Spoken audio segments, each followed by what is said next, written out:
As we all know, we are doing problems related to trigonometrical identities, त्रिकोणमितीय सर्वसमीकाएं, concepts वगैरह को पढ़ते हुए हमने बहुत सारे प्रॉब्लम को सॉल्व किए। कुछ तो उसके जो वर्कड आउट के प्रॉब्लम थे उसको सॉल्व किए, कुछ एक्सरसाइज के प्रॉब्लम को करने के क्रम में हम लोगों ने डिस्कस किया कि सोर्स मिस हो गया था क्योंकि छूट गया था और डिपार्टमेंट में ही। तो प्रॉब्लम जो कलेक्ट किया उसमें जो एनसीईआरटी का क्लास 10th का बुक है मैथमेटिक्स का, उसके एक्सरसाइज के प्रॉब्लम को हम लोग कर रहे थे। तो एक्सरसाइज में जैसा कि हमने आपको बताया था कि एक प्रॉब्लम है, दूसरा है और तीसरे में 4 प्रॉब्लम है और चौथे पार्ट में 10 प्रॉब्लम है। ऑल टुगेदर 16 प्रॉब्लम है।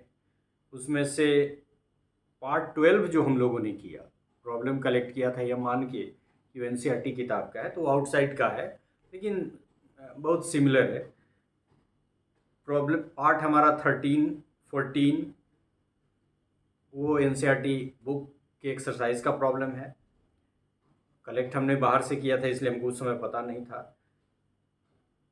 पार्ट 15 जो हम लोगों ने किया वो उसका सिमिलरिटी है लेकिन वो सेम टू सेम प्रॉब्लम नहीं है।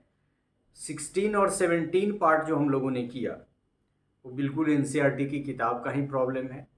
अब ये मैं पर्टिकुलरली नहीं बताऊंगा, वो आपको सर्च करना पड़ेगा कि वो पार्ट 3 के 4 प्रॉब्लम में है या पार्ट 4 के 10 प्रॉब्लम में से कौन है।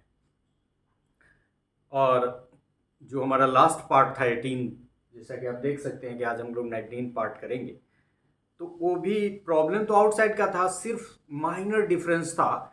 जैसे उसमें एज आई कैन रिकॉल कि √1 प्लस साइन थीटा और divided by 1 minus sine theta.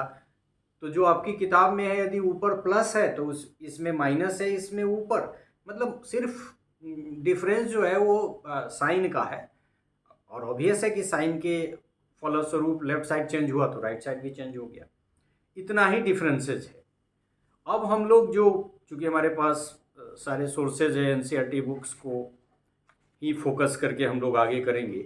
तो पहले एनसीईआरटी का जो रिमेनिंग प्रॉब्लम बच गया है 3, 4, 5 जो भी होगा उसको सॉल्व करेंगे। और 4-5 जो सीबीएसई बोर्ड में पूछा हुआ थोड़ा पिकुलियर टाइप का हमको लगा। मोस्ट इम्पोर्टेंटली कई सारे सोर्सेज को हमने देखे थे लेकिन RS अग्रवाल का जो किताब है उसको भी हमने देखा था।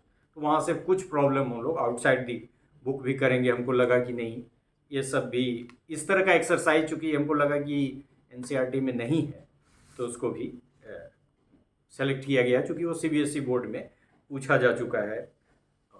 यद्यपि वो किताब मेरे पास पुरानी है तो बहुत पहले का है, 8 का, 9 का, 6 का, 10 का। So this is the problem. और ये प्रॉब्लम आपकी एनसीईआरटी के एक्सरसाइज कौन कर रहे थे हम लोग, ये किताब भी आज मेरे हाथ में है।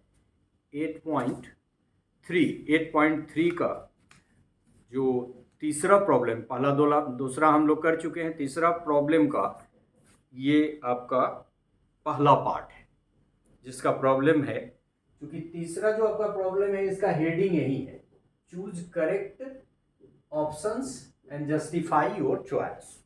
और उसमें ये पहला प्रॉब्लम है कि ये प्रॉब्लम है। अमूमन क्या होता है कि जब हम लोग को सोल्व करना होगा तो यहाँ आंसर दिया रहता है और प्रूफ दैट, लेकिन यहाँ क्या है कि आपको कैलकुलेट करके निकालना है कि इसमें से कौन सा आंसर जो है वो एग्जैक्ट है। प्रोसेस सेम है। सो यू कैन सी कि दिस इज द प्रॉब्लम। क्योंकि यहाँ लेफ्ट राइट का कंसेप्ट ही नहीं है तो RHS या LHS लिखने की जरूरत नहीं। अब आप सोचिए कि इसमें क्या किया जा सकता है।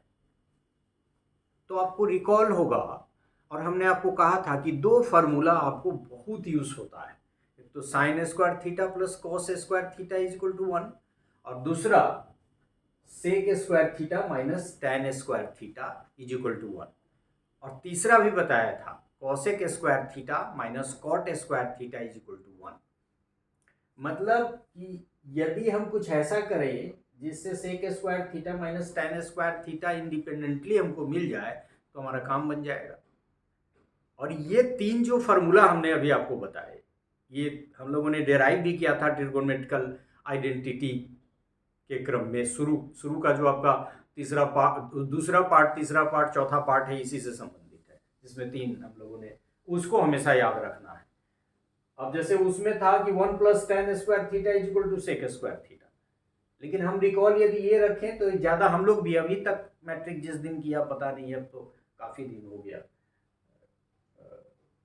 तो फिर भी हम लोग इसी को याद रखे हैं कि sec square theta minus tan square theta is equal to 1। Obvious है इस प्रॉब्लम में हम क्या करेंगे कि यदि 9 कॉमन ले लेंगे तो sec square a minus tan square a, and since 9 is there and this is equal to 1, so this is 1 and 9 into 1 is equal to, अब आप देखें कि इस चॉइस में 9 कहीं आंसर है, ये यहाँ है। So answer B, sorry option B is the correct answer. तो इस प्रॉब्लम को बनाने में तो 1 मिनट का भी समय नहीं लगेगा, क्योंकि ये सिंपलेस्ट अमॉन्ग सिंपल प्रॉब्लम है।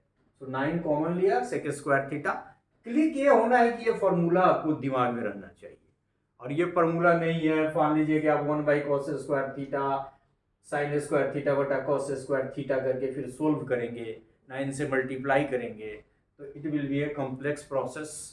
अल्टीमेटली आप पहुंच जाएंगे, पूरा का पूरा शहर घूमने के बाद आप पहुंचेंगे वहीं, यदि आपने स्टेप सही किए हैं तो।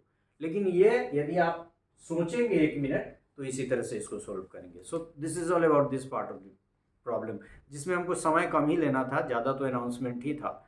तो प्रॉब्लम 2 मिनट का क्या 1 मिनट का भी नहीं है। So thank you for this part.